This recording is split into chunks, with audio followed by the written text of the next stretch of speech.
Cooking channel. ನಾವಿವತ್ತು ಸಬ್ಬಕ್ಕಿ ಪಾಯಸ ಯಾವ ರೀತಿ ಮಾಡೋದು ಅಂತ ತೋರಿಸ್ತಾ ಇದ್ದೀನಿ. ಸೊ ಅದಕ್ಕೆ ಸಬ್ಬಕ್ಕಿನ ನಾನು ಒಂದು 2 ಗಂಟೆಯಿಂದ ನೆನೆಸಿ ಇಟ್ಕೊಂಡಿದ್ದೀನಿ, ನೀರನ್ನು ಕುದಿಯೋಕೆ ಇಟ್ಟಿದ್ದೀನಿ. ನಾನು ಅರ್ಧ ಕಪ್ನಷ್ಟು ಸಬ್ಬಕ್ಕಿ ತಗೊಂಡಿದ್ದೀನಿ, ನೆನೆಸ್ಕೊಂಡು ಜಾಸ್ತಿ ಆಗಿದೆ ಅದು. ಸೊ ಯಾವ ಕಪ್ಪಲ್ಲಿ ನಾನು ಸಬ್ಬಕ್ಕಿ ತಗೊಂಡಿದ್ದೀನೋ ಆ ಕಪ್ಪಿಂದ 1 ಕಪ್ನಷ್ಟು ನೀರನ್ನ ಕುದಿಯೋಕೆ ಇಟ್ಟಿದ್ದೀನಿ. ಈಗ ನೆನೆಸಿರುವಂಥ ಸಬ್ಬಕ್ಕಿನ ನಾನು ಕುದಿಯೋಕ್ಕೆ ಹಾಕ್ತೀನಿ.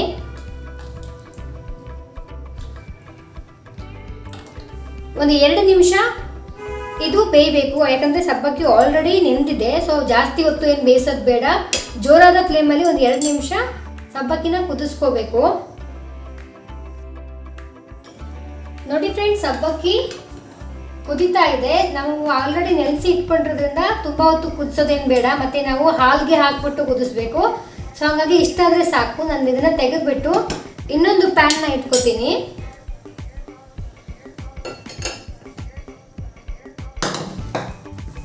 ಈ ಪ್ಯಾನ್ಗೆ ನಾನು ಸ್ವಲ್ಪ ತುಪ್ಪನ ಹಾಕ್ಕೊಂಡು ಡ್ರೈ ಫ್ರೂಟ್ಸ್ನ ಫ್ರೈ ಮಾಡ್ಕೋತಾ ಇದ್ದೀನಿ. Dry fruits ಹಾಕೋತಿದ್ದೀನಿ.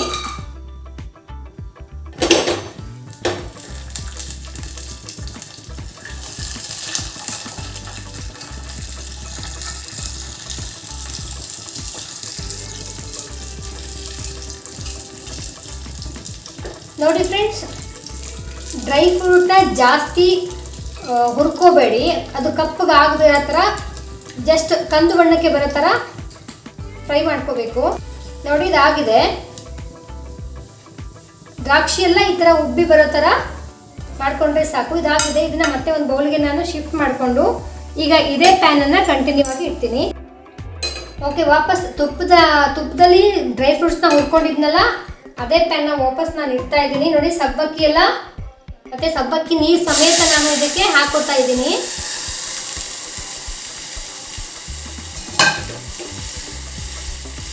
ಈಗ ಇದಕ್ಕೆ ನಾನು ಸ್ವಲ್ಪ ಶಾವಿಗೆ ತಗೊಂಡಿದ್ದೀನಿ. ಸಬ್ಬಕ್ಕಿ ಟೇಸ್ಟ್ನ ಇನ್ನಷ್ಟು ಜಾಸ್ತಿ ಮಾಡಲಿ ಮತ್ತು ಪಾಯಸದ ಟೇಸ್ಟ್ ಗೊತ್ತಾಗಲಿ ಅನ್ನೋ ಕಾರಣಕ್ಕೆ ನಾನು ಸ್ವಲ್ಪ ಶಾವಿಗೆನ ಬಳಸ್ಕೊತಾ ಇದ್ದೀನಿ. ಸೊ ಈ ಶಾವಿಗೆನ ಇದಕ್ಕೆ ಹಾಕಿಕೊಂಡು ಚೆನ್ನಾಗಿ ಬೇಯಿಸ್ಕೋಬೇಕು.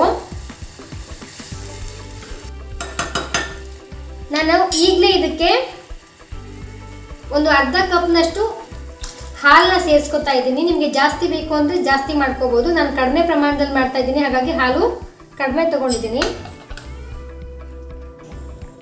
ಸಬ್ಬಕ್ಕಿ ಮತ್ತು ಶಾವಿಗೆ ಚೆನ್ನಾಗಿ ಹಾಲಲ್ಲಿ ಕುದಿಬೇಕು. ಒಂದು 2 ನಿಮಿಷ ಇದನ್ನ ಕುದಿಸ್ಕೋಬೇಕಾಗತ್ತೆ. ನೋಡಿ, ಸಬ್ಬಕ್ಕಿ ಮತ್ತು ಶಾವಿಗೆ ಬೇಯ್ತಾ ಇದೆ. ಈಗ ಇದು ಒಂದು 2 ಕುದಿ ಬಂದಿದೆ, ಇನ್ನೂ ಬೇಯಬೇಕು. ಸೊ ಈ ಟೈಮಲ್ಲಿ ನಾನು ಇದಕ್ಕೆ ಸಕ್ಕರೆ ಸೇರಿಸ್ಕೊತಾ ಇದ್ದೀನಿ. ನಿಮ್ಮ ರುಚಿಗೆ ನೋಡ್ಕೊಂಡ್ಬಿಟ್ಟು ನೀವು ಸಕ್ಕರೆ ಸೇರಿಸ್ಕೊಳ್ಳಿ. ನಾನು ನಮ್ಮ ರುಚಿ ಎಷ್ಟು ಬೇಕು ನೋಡಿಕೊಂಡು ಹಾಕೋತಿದ್ದೀನಿ. ಹಾಗೆಯೇ ಇದಕ್ಕೆ 1 ಟೀ ಸ್ಪೂನಷ್ಟು ಕೊಬ್ಬರಿನ ತುರ್ಕೊಂಡು ಹಾಕೋತಿದ್ದೀನಿ. ಈಗ ಇನ್ನೂ 2 ನಿಮಿಷ ಇದು ಬೆಂದರೆ ಪಾಯಸ ರೆಡಿ ಆಗುತ್ತೆ. ಬೇಯಲಿ ಇದು 2 ಮಿನಿಟ್ಸ್. ನೋಡಿ ಫ್ರೆಂಡ್ಸ್, ಇದು ಕುದೀತಾ ಇದೆ. ಈಗ ಇದಕ್ಕೆ 1 ಏಲಕ್ಕಿನ ನಾನು ಬಿಡಿಸ್ಕೊಂಡು ಇಟ್ಕೊಂಡಿದ್ದೀನಿ. ಏಲಕ್ಕಿನ ಹಾಕ್ತಾ ಇದ್ದೀನಿ, ಒಳ್ಳೆ ಫ್ಲೇವರ್ ಬರುತ್ತೆ ಇದಕ್ಕೆ. ಲಾಸ್ಟಲ್ಲಿ ನಾನು ಇದಕ್ಕೆ ಆಗಲೇ ಫ್ರೈ ಮಾಡಿ ಇಟ್ಕೊಂಡಿರುವಂಥ ಡ್ರೈ ಫ್ರೂಟ್ಸ್ನ ಹಾಕೋತಿದ್ದೀನಿ.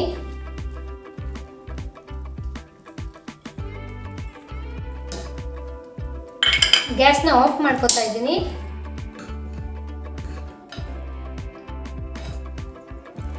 ಈಗ ಇದನ್ನ ಒಂದು ಸರ್ವಿಂಗ್ ಬೌಲ್ಗೆ ಹಾಕ್ಬಿಟ್ಟು ಸರ್ವ್ ಮಾಡೋಣ. ನೋಡಿ ಫ್ರೆಂಡ್ಸ್, ರುಚಿಯಾದಂತಹ ಸಬ್ಬಕ್ಕಿ ಪಾಯಸ ರೆಡಿ ಆಗಿದೆ. ನೀವು ಕೂಡ ನಿಮ್ಮ ಮನೆಯಲ್ಲಿ ಇದನ್ನ ಟ್ರೈ ಮಾಡಿ ಟೇಸ್ಟ್ ಹೇಗಿದೆ ಅಂತ ನನಗೆ ಕಮೆಂಟ್ ಮಾಡಿ ತಿಳಿಸಿ. ನೀವಿನ್ನೂ ನಮ್ಮ ಚಾನಲ್ಗೆ ಸಬ್ಸ್ಕ್ರೈಬ್ ಆಗಿಲ್ಲ ಅಂದರೆ ಈ ಕೂಡಲೇ ಸಬ್ಸ್ಕ್ರೈಬ್ ಆಗಿ ಪಕ್ಕದಲ್ಲಿರುವ ಬೆಲ್ ಐಕಾನನ್ನು ಕ್ಲಿಕ್ ಮಾಡಿ. ಮತ್ತಷ್ಟು ವಿಡಿಯೋ ಜೊತೆ ಮತ್ತೆ ಸಿಗ್ತೀನಿ. ಅಲ್ಲಿವರೆಗೂ ನಮಸ್ಕಾರ.